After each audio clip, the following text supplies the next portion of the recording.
बच्चों, इस वीडियो में हम लोग सॉल्व करेंगे एनसीईआरटी के एक्सरसाइज 12.1 का question number 4। Solve the following linear programming problem. ये एलपीपी है, लीनियर प्रोग्रामिंग प्रॉब्लम। इनको ग्राफिकली सॉल्व करना है। इसमें होता क्या है, एक z दिया होता है, जैसे यहाँ z इक्वल टू दिया है 3x + 5y। इसको मिनिमाइज करने के लिए कह रहा है, तो इसको मिनिमाइज कभी पूछते हैं, कभी मैक्सिमाइज करने के लिए कहते हैं, कभी दोनों करने के लिए कहते हैं, और कुछ इन इक्वेशन दिए गए रहते हैं। उन इन इक्वेशन को कॉन्स्टेंट्स कहते हैं। यहां पर लिखा है सब्जेक्ट टू। तो ग्राफ बनाना है इनका। सबसे पहले 1 बाई 1 ये जितने भी इन इक्वेशन दिए हुए हैं उनको हम लेकर इतना इंफॉर्मेशन जुटाते हैं कि उसका ग्राफ बना सकें। ये सारे के सारे आपको लीनियर दिए जाएंगे, मतलब इनसे लाइन बनेगा। ये नहीं कि सर्कल भी बन जाए, हमेशा लाइन बनेगा, क्योंकि चैप्टर का नाम ही है लीनियर प्रोग्रामिंग प्रॉब्लम। तो ये एक लाइन का इक्वेशन है और इसमें तीनों तरह के टर्म है, एक्स भी है, वाई भी है, कांस्टेंट भी है। इंफॉर्मेशन जुटाना है ताकि इसका ग्राफ बना सकें हम लोग। तो सबसे पहले आपको इसमें रखना है ओरिजिन को, मतलब x की जगह भी 0 और y की जगह भी 0। तो आपको इधर का पूरा पार्ट मिलेगा 0। 0 इज ग्रेटर देन और इक्वल टू 3।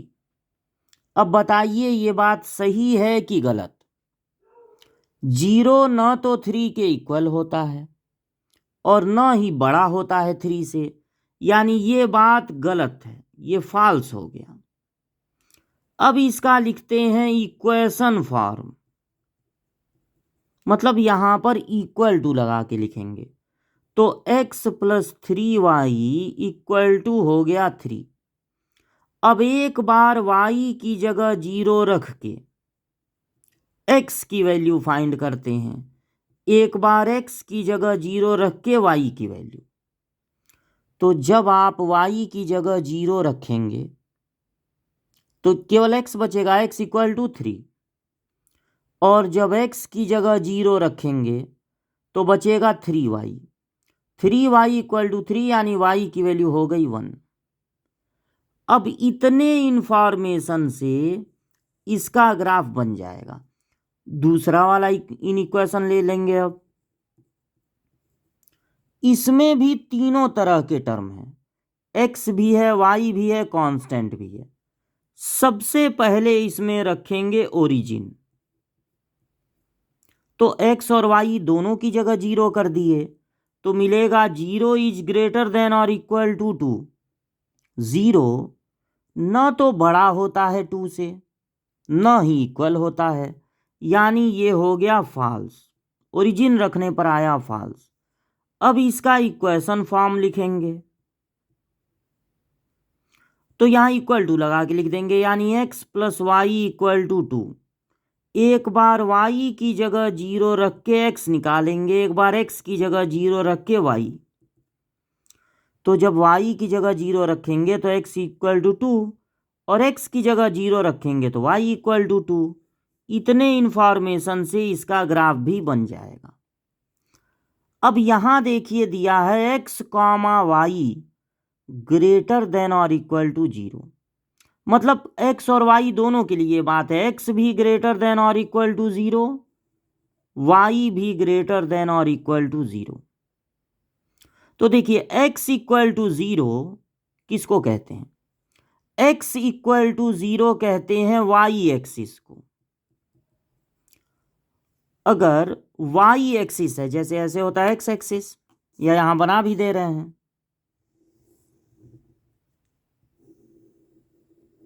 ये x एक्सिस हो गया, ये y axis, x o x dash, y o y dash. तो x एक्सिस पर y की वैल्यू, y एक्सिस पर x की वैल्यू 0 होती है। अब अगर x बड़ा भी है 0 से, तो आप इस y एक्सिस के जब आगे जाएंगे तब x की वैल्यू 1 2 3 4 5 6, 1 2, यही एक्स एक्सिस है, 1 2 3 4 5 6 मिलेगा। तो ये हो जाएगा वाई एक्सिस एंड आगे जाना है फॉरवर्ड, और वाई इक्वल टू जीरो। देखिए वाई इक्वल टू जीरो कहते हैं एक्स एक्सिस को, इसको। और अगर तो यहां पर लिख दे रहे हैं एक्स एक्सिस, और अगर वाई की वैल्यू ग्रेटर देन भी, बस इक्वल टू थोड़ी ना है जीरो के, ग्रेटर देन भी जीरो है, तो वाई की वैल्यू तब आपको ग्रेटर देन जीरो मिलेगी जब आप एक्स एक्सिस के ऊपर जाएंगे, तब वाई की वैल्यू मिलेगी 1 2 3 4 5 6 7। तो एक्स एक्सिस एंड ऊपर जाना है यानी एबव। अब इनका ग्राफ प्लॉट करेंगे। आपका जो एक्स और वाई का वैल्यू आया है मैक्सिमम वो वैल्यू 3 है, और निगेटिव में कोई वैल्यू नहीं है। तो जब आप ग्राफ बनाइएगा बोर्ड एग्जाम में, तो निगेटिव वाला पोर्शन थोड़ा सा रखिएगा, बड़ा रख के क्या करेंगे, या बड़ी सी कॉपी है तो एकदम बीचों बीच में भी बना सकते हैं, आपकी मर्जी, लेकिन निगेटिव वाला पोर्शन छोटा रखिए, निगेटिव कोई नंबर मिला नहीं है। अब ये पहला वाला इन इक्वेशन कैसे बनेगा, एक्स एक्सिस के 3 को, तो मान लीजिए यहां पर एक्स एक्सिस का 3, वाई एक्सिस के 1 से मिलाना है, तो वाई एक्सिस का 1 मान लीजिए यहां है 0 1, इसको स्केल से मिला देना है, लाइन खींच देनी है। तो बड़ी सी लाइन, ये नहीं कि बस दोनों पॉइंट को मिलाए, खूब बड़ी सी ऐसे लाइन खींच देंगे। अब ये सोचना है कि इस लाइन के इधर आना है कि उधर जाना है। अगर इस लाइन के इधर आएंगे तो ओरिजिन मिलेगा, और अगर इस लाइन के उधर जाएंगे तो ओरिजिन नहीं मिलेगा। जब ओरिजिन रखे थे तो गलत आया था, फाल्स आया था, मतलब इस तरफ नहीं आना है कि ओरिजिन मिले, क्योंकि फाल्स आया था। उधर जाइए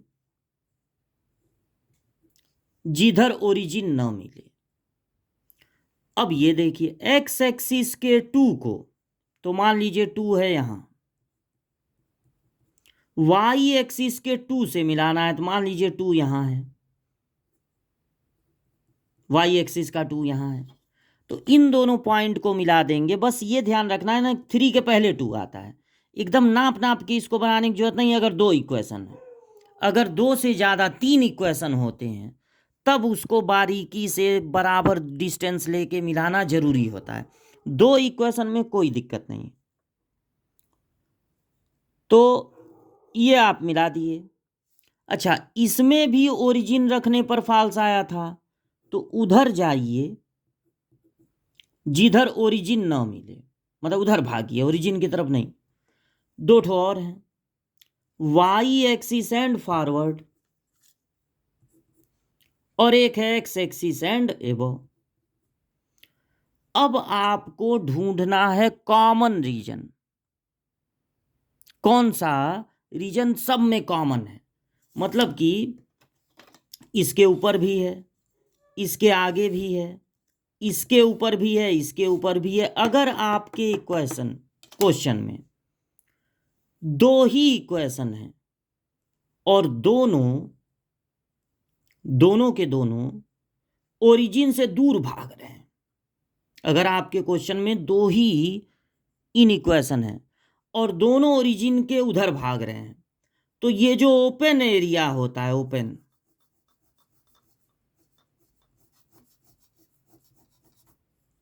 वही होता। अब ये धरती भर इसको बनाते चलेंगे, ऐसे आगे आगे बनता जाएगा, तो थोड़ा सा आप बना देंगे। तो ये जो ओपन रीजन है वही आपका कॉमन एरिया है, मतलब ये इसके ऊपर भी है, इसके ऊपर भी है, इसके आगे भी है, इसके ऊपर भी है। ये खुला हुआ एरिया, अगर दोनों बार फॉल्स आया है तब इस कॉमन एरिया को फिजिबल रीजन कहते हैं। फिजिबल रीजन, इस कॉमन एरिया को कहते हैं फिजिबल रीजन। अब इनके कॉर्नर पॉइंट को, तो इधर इधर पता नहीं कहाँ तक ये जाएगा, हम जहाँ तक बनाए वहीं तक थोड़ी ना, और आगे बढ़ेगा एक्स एक्सिस वाई एक्सिस, तो बंद नहीं है, क्लोज नहीं है ये। तो ऊपर ये नहीं कि ये भी एक पॉइंट है, इसके कॉर्नर पॉइंट यही तीन है, एक ए ये, एक ये बी और एक ये सी। जब ओपन एरिया हो तो जेड का मैक्सिमम मान नहीं मिल सकता, मैक्सिमम वैल्यू नहीं मिल सकती है। सुने क्या बोले, जब ओपन एरिया हो, क्लोज नहीं है, ये वाला क्लोज है ये नहीं मिला, ये वाला क्लोज है ये नहीं मिला, क्योंकि ये सबसे सेटिस्फाई नहीं हो रहा है, इसके इधर जाना है, तो ये कैसे मिलेगा। तो जब ओपन हो तो मैक्सिमम वैल्यू नहीं मिलेगी, केवल मिनिमम वैल्यू ही मिल सकती है। अब उस मिनिमम में भी सबसे मिनिमम कौन सा आ रहा है ये देखना पड़ेगा। तो ए बी सी, अब हमको ए बी सी का चाहिए कोऑर्डिनेट, तो ये हो गया कॉर्नर पॉइंट। कॉर्नर पॉइंट में एक तो ए है, तो ए तुरंत पता चल जा रहा है 0 2, फिर सी तुरंत पता चल जा रहा है, सी कितना है 3 0, लेकिन बी जो है वो तुरंत पता नहीं चलेगा, बी इन दोनों का इंटरसेक्टिंग पॉइंट है, बी इन दोनों का, दोनों जो लाइनें हैं उनका इंटरसेक्टिंग पॉइंट है। तो फॉर बी, इन दोनों इक्वेशन को आपस में सॉल्व करके एक्स और वाई की वैल्यू फाइंड करनी है। तो ये जो दोनों इक्वेशन हैं जिनका इंटरसेक्टिंग पॉइंट है बी, उनको आपस में सॉल्व करना बहुत आसान है। अगर आप इन दोनों को माइनस कर दें तो एक्स कैंसिल हो जाएगा, यहाँ आएगा 2y, यहाँ आएगा 1, तो y की वैल्यू हो जाएगी 1/2। अब y की वैल्यू, ये y की वैल्यू इक्वेशन 1 या 2 में रख दिया जाए तो x की वैल्यू मिल जाएगी। 2 तो सबसे आसान है, 2 में ही रख दे रहे हैं, तो x प्लस y की वैल्यू 1/2 इक्वल टू होगा 2। यह आपको बहुत वहाँ पर एक्सप्लेन करके लगाने की ज़रूरत नहीं है, क्योंकि ये हाई स्कूल लेवल की चीज़ है। इसको आप फटाफट सॉल्व करके, ये नहीं कि इक्वेशन 1 माइनस यहाँ लिखे सब्ट्रैक्ट, तो ये सब हाई स्कूल में किया जाता है। 2 माइनस 1/2 हो जाएगा, यानी x की वैल्यू हो गई 2 2 जा 4, 4 में से 1 माइनस होगा 3, 3/2। तो इसका मतलब b का कोऑर्डिनेट हो गया x की वैल्यू 3/2 कॉमा y की वैल्यू 1/2। इतना काम करने के बाद जब कॉर्नर पॉइंट भी मिल जाए तो बनाएंगे एक टेबल। इसमें यहां लिखेंगे कॉर्नर पॉइंट और यहां z को नोट करेंगे। तो z क्या था, 3x + 5y। अब a है, b है, c है। a का कोऑर्डिनेट है 0 2, b आया है 3/2 कॉमा 1/2 और c आया है 3 0। ये 1/1 अब z में रखा जाएगा। तो जब 0 और 2 रखेंगे तो 2 5 जा 10, और जब 3 0 रखेंगे तो 9 आएगा। जब x की जगह 3/2 रखेंगे यानी 3 3 जा 9/2, और y की वैल्यू 1/2 यानी 5/2, तो आएगा 14/2, मतलब कि 7। रफ पर इसको कैलकुलेट कर लेंगे। अब इन तीनों में, ये तीनों मिनिमम वैल्यू ही हैं, क्योंकि इस बार का जो हमारा रीजन है वो ओपन रीजन है, तो इसमें कोई मैक्सिमम नहीं। ये नहीं कि जेड की मैक्सिमम वैल्यू 10 है, ये सब मिनिमम ही है, लेकिन मिनिमम में भी सबसे छोटा 7 है। इन तीनों में सबसे छोटा 7 है, तो ये हो जाएगी मिनिमम वैल्यू, मिनिमाइज हो गया जेड। तो आप आंसर में लिखेंगे at x = 3/2, y = 1/2, minimum value will be 7। तो मिनिमम वैल्यू होगी 7। ये था क्वेश्चन नंबर 4।